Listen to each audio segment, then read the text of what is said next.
Welcome to Lit with Ernest, where we dive into the lives and works of influential authors who have shaped the literary landscape.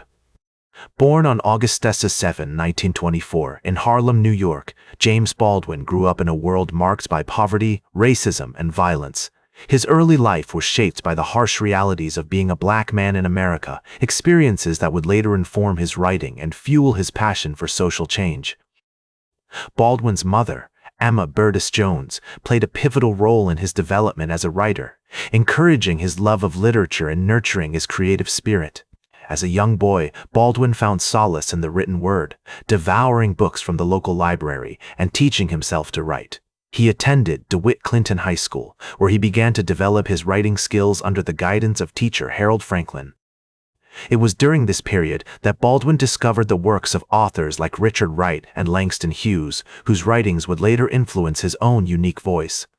Baldwin's educational journey took him to the New School in New York City, where he studied literature and philosophy. However, it was his experiences as a young black man in America that truly shaped his writing. In 1948, Baldwin left the United States for Paris, seeking refuge from the racism and homophobia that pervaded American society. This self-imposed exile would become a defining feature of his life, allowing him to observe America from afar and fueling his critique of its social and moral shortcomings. Baldwin's major contributions to literature are numerous and profound. His debut novel, Giovanni's Room, published in 1956, was a groundbreaking exploration of same-sex desire and identity. This was followed by Another Country, a novel that probed the complexities of racial and sexual politics in America. However, it was his nonfiction works, such as The Fire Next Time and Notes of a Native Son, that cemented his reputation as a fearless critic of American society. In The Fire Next Time, Baldwin delivered a scathing indictment of racism in America, arguing that the country's failure to confront its own prejudices would have catastrophic consequences. This work, published in 1963, was a call to action, urging Americans to confront the brutal realities of their own history and to strive for a more just and equitable society. Baldwin's legacy extends far beyond his own writings. He played a pivotal role in shaping the civil rights movement, using his platform to amplify the voices of marginalized communities and to challenge the status quo.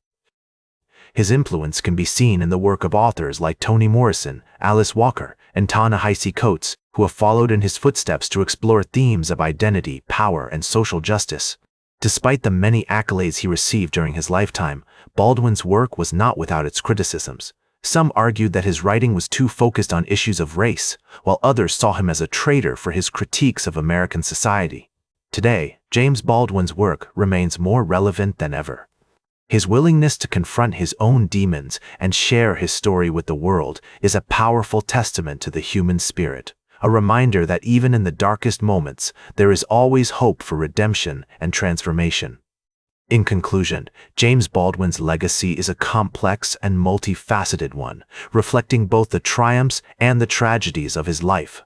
He was a writer who refused to be bound by convention or category, who instead forged his own path with a fierce dedication to his art. Like this episode if it hit true. That's all for today's Lit with Ernest. Like this episode if it hit true. Share it if you respect honest talk about books. Subscribe, because we'll do this again. This is Ernest, signing off.